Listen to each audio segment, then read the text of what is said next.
Do you know that the life you live is a direct creation of your mind? Now, if you wish to change the circumstances and experiences which you have in your life, then you need to learn how to simply change your mind. And this is one of the laws of consciousness, right? So the mind is a very integral part in the creation and experience of your own reality, because there is a very strong relationship between reality and the mind, in the sense whereby whatever is impressed in the mind has no option but to be expressed in the external world. Hence, you find concepts such as the principle or the mirror principle, which says, as within, so as without, whereby it says that your mind is a mirror that reflects the reality. So whatever is in your mind is what gets to be experienced in your reality. So if you want to change whatever you experience, then you need to learn how to simply perform the art of mental transmutation. And in order for you to do that, you need to also understand the concept of mental gender. You need to get an understanding of what constitutes the mind and the function of the major parts of the mind, so that you can learn how to completely use them for the betterment of your own experience in this dimension. Okay, so let's get into it. Now, the mind is one of the levels or planes of existence that we normally get to experience life from.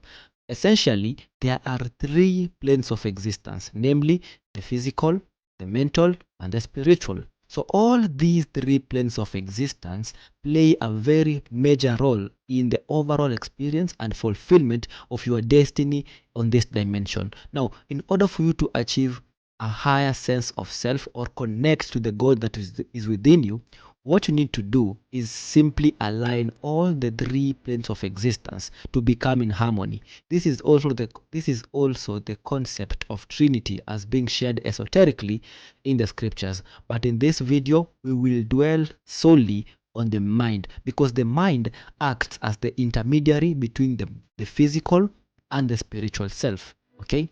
So the mind mainly has two parts, which is the conscious and the subconscious. Sometimes the conscious mind is known as the voluntary mind, while the subconscious is known as the involuntary mind.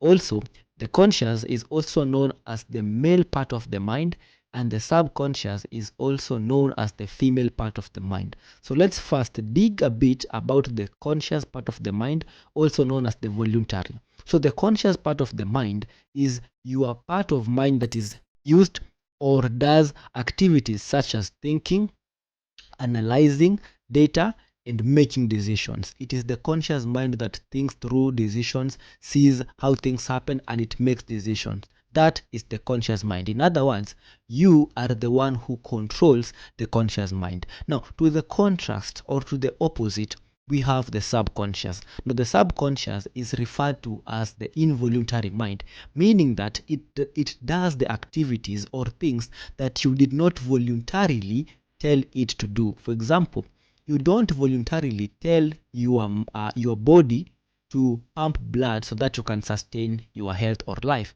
These are things that simply happen without you having to intervene. And the subconscious is more powerful and goes even further beyond than the conscious mind, because the conscious mind has the ability to impregnate, to plant a seed on the subconscious, and the subconscious has the ability to sprout and grow that seed.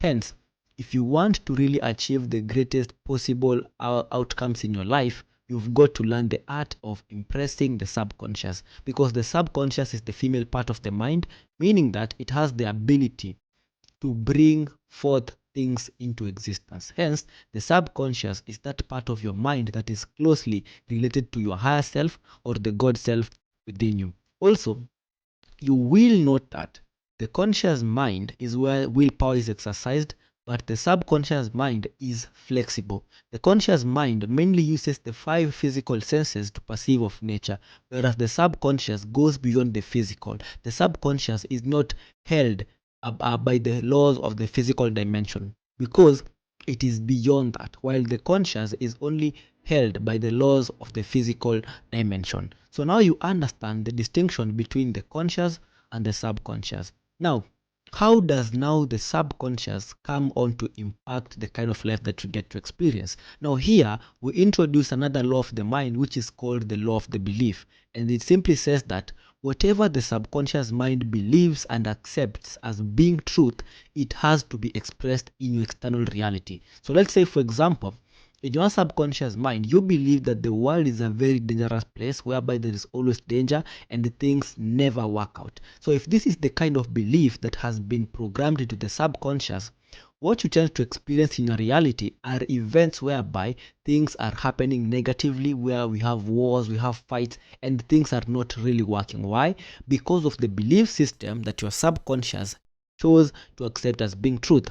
This is why when we are children, when we are young, we are put into institutions that end up shaping and programming us in order for us to think in certain similar ways, meaning that if we think and believe the similar things, we can be controlled and manipulated. So if you want to really control someone, what you do is you program their own subconscious. And once the subconscious is programmed, because we as human beings are creatures of habits, and the subconscious is programmed through habit, it tends to engrave those memories and engrave those ideas, and it acts them autopilotly, right? So the main thing we have to learn is the art of subconscious reprogramming, and then programming it with new ideas and new belief systems. Okay, so what is the first step of learning how to reprogram the subconscious? Now, mindfulness and meditation is a very powerful technique that will enable you to start reprogramming the subconscious, because the subconscious acts automatically. But when you start meditating, you start to reduce that automatic response.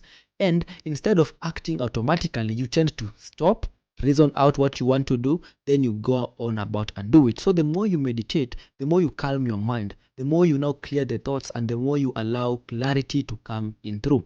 So after the reprogramming, now this is exactly how you start to impregnate the subconscious with the ideas that you want to manifest in this world. Now, let's introduce another concept known as the self-reprogramming cycle. So how does it work? So when you have a thought, something comes up into your mind, or maybe something, let's say something happens. Maybe let's say you meet someone and you don't get along with them. So in your mind, in your thought, you say that I don't like this person. And when you don't like a person, because the thought is negative, it leads to the arousal of a negative feeling about that person. So you have a thought, then you feel something about that thought. When you feel something about that thought, it turns into a belief, because now you feel that this person is not a good person. So you start believing that that person is generally not a good person. And when it becomes a belief, the mind now looks for proof in the external world to prove that this person is not a nice person. Now it looks for confirmation for that belief to be true. And once the mind is able to locate and find a confirmation for that, it now turns from being a belief into becoming a conviction. And when something is a conviction, that is a basic truth into your life. There are people who are convicted that they have to suffer in order for them to make it in life, which means that suffering is a prerequisite for them to make it in life, simply because they choose to accept such. And the profound thing about the law of the mind, or this principle of belief, is that anything you want to impress upon it applies. It does not matter whether if it's about religion, about school, about politics, about simply anything. Whatever you choose to believe and impregnate the subconscious, there is no other option but for the subconscious to completely play and let you experience that which you chose to accept as being truth. So what you simply do is you now use affirmation and confirmation to impregnate the subconscious into believing the things that you want. So let's say you know the goal that you want to achieve. For example, for me, I wanted to have 100k followers or 1,000 subscribers on my YouTube channel. So that is my goal, right? So what I want to do is I want to create a belief system whereby I see myself achieving this goal of creating 1,000 subscribers on YouTube. So what I say is, I see my social media platforms thriving and growing every single day. So that is the idea I want to impregnate in my mind. So when I think about that, what I do is I now make a conscious effort of looking for proof in the external to validate this idea that I want to impregnate the subconscious with. So I look at my platforms, and when I see I have gained a subscriber, 2 subscribers, more views, more shares, more likes, those are the proofs I now use to now implement or confirm the belief that I am a growing YouTuber, and I'm most likely to make it. So that is what we call the self-reprogramming or programming cycle that you can use to impress on the subconscious mind. See, the more you do this, the more the subconscious starts to create new neural pathways whereby it accepts these beliefs as being truth. And once it fully accepts it, then that is where the miracle, that is where the manifestation tends to happen. Now I know you've gained a lot in this information. So if for some reason you would want to work with me closely on a one-on-one basis, please make sure that you message me at look at the link in the description. You'll find the Gmail account or the email account to reach me, and I'll see you on the next one. Please make sure you're watching this next video for more enlightenment. Stay safe, stay blessed, and stay awake.